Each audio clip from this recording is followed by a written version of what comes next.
नमस्कार दोस्तों, स्वागत है देश हिला देने वाली खबर सबसे पहले सबसे तेज आपके भरोसे का चैनल आज का मुद्दा पर। चलिए सीधे चलते हैं ब्रेकिंग न्यूज पर।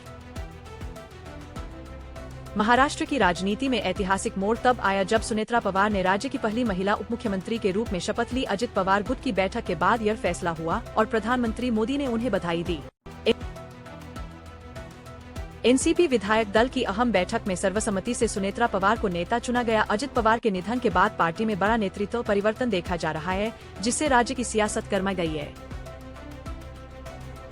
T20 क्रिकेट में भारत और न्यूजीलैंड के बीच खेले गए 5वें मुकाबले में टीम इंडिया ने विशाल लक्ष्य खड़ा किया। ईशान किशन के धमाकेदार शतक और सूर्यकुमार यादव के रिकॉर्ड ने माहौल बना दिया।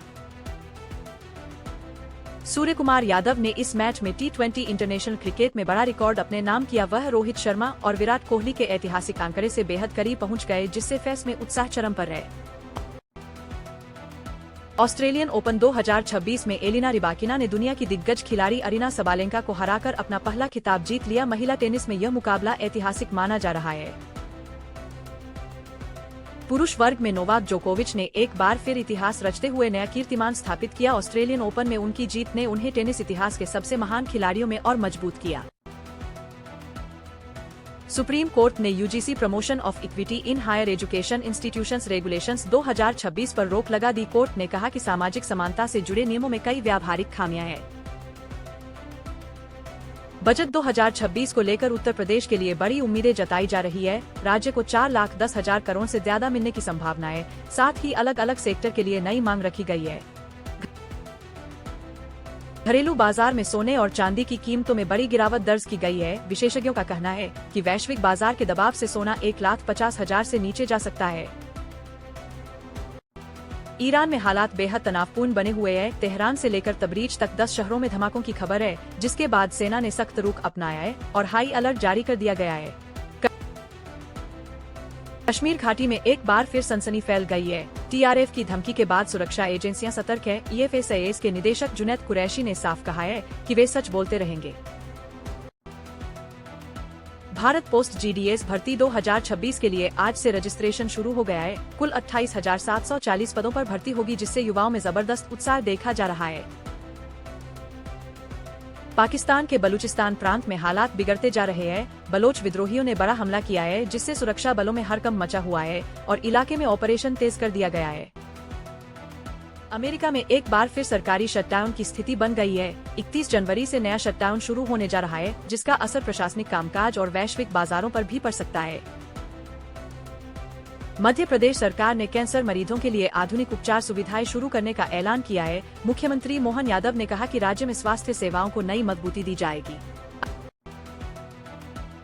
अयोध्या में सड़क निर्माण को लेकर स्थानीय लोगों में नाराजगी देखने को मिल रही है। एक नई सड़क बनने से दूसरी सड़क की हालत खराब हो गई है, जिससे आवागम में दिक्कतें बढ़ गई है। बिहार की पटना सिटी में पुलिस ने बड़ी कार्रवाई करते हुए 80 लाख रुपए की कफ सिरप बरामद की है। इस मामले में 6 लोगों की गिरफ्तारी हुई है। वहीं नीट छात्रा केस में भी अपडेट सामने आया है। बिहार बोर्ड इंटरमीडिएट परीक्षा 2 फरवरी से शुरू होने जा रही है। इस बार करीब 13 लाख छात्र परीक्षा में शामिल होंगे। प्रशासन ने परीक्षा को शांतिपूर्ण कराने के लिए कड़े इंतजाम किए हैं। शिलांग तीर खेल के शौकीनों के लिए आज का दिन अहम रहा। पहले और दूसरे राउंड के नंबर घोषित कर दिए गए हैं और लोग परिणामों को लेकर खासा उत्साहित नजर आ रहे हैं। महाराष्ट्र से एक और बड़ी खबर सामने आई है। सुनेत्रा पवार ने राज्यसभा सांसद पद से इस्तीफा दे दिया है। उप मुख्यमंत्री बनने के बाद यह फैसला राजनीतिक रूप से बेहद अहम माना जा रहा है। दिल्ली और आसपास के इलाकों में मौसम ने करवट ली है। येलो अलर्ट जारी किया गया है। वेस्टर्न डिस्टर्बेंस के चलते बारिश और तेज तूफान की संभावना जताई जा रही है। कांग्रेस नेता राहुल गांधी ने विभिन्न मुद्दों पर बयान दिए हैं और पार्टी की राजनीतिक गतिविधियां तेज हो गई है। आने वाले दिनों में विपक्षी रणनीति को लेकर हलचल और बढ़ सकती है। प्रधानमंत्री नरेंद्र मोदी ने वेनेजुएला के साथ साझेदारी बयाने पर बातचीत की है। ऊर्जा और व्यापार के क्षेत्र में दोनों देशों के रिश्तों को नई दिशा देने की कोशिश की जा रही है। आर्थिक सर्वे और बजट को लेकर उद्योग जगत ने ग्रीन नॉर्म्स में छूट की मांग की है। साथ ही आरटीआई कानून की समीक्षा पर भी चर्चा शुरू हो गई है। मासिक धर्म स्वास्थ्य को लेकर देश में नई बहस छिड़ गई है। इसे फंडामेंटल राइट का दर्जा देने पर विचार किया जा रहा है, जिससे महिलाओं के स्वास्थ्य अधिकारों को मजबूती मिलेगी। कुंभ मेले को लेकर बड़ी खबर यह है कि अब केरल में भी इसके आयोजन की तैयारी शुरू हो गई है। इससे धार्मिक पर्यटन को नई पहचान मिलने की उम्मीद जताई जा रही है। ट्रम्प प्रशासन से जुड़ी खबर में केविन वार्श को अमेरिकी सेंट्रल बैंक के लिए नामांकित किया गया है। इस फैसले का असर वैश्विक अर्थव्यवस्था पर पड़ सकता है।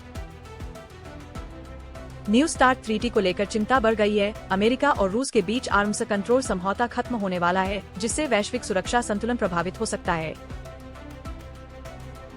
भारत और यूरोपीय संघ के बीच सिक्योरिटी और डिफेंस पार्टनरशिप पर समझौता लगभग तैयार है। दोनों पक्ष रणनीतिक सहयोग को नई ऊंचाई देने की दिशा में आगे बढ़ रहे हैं।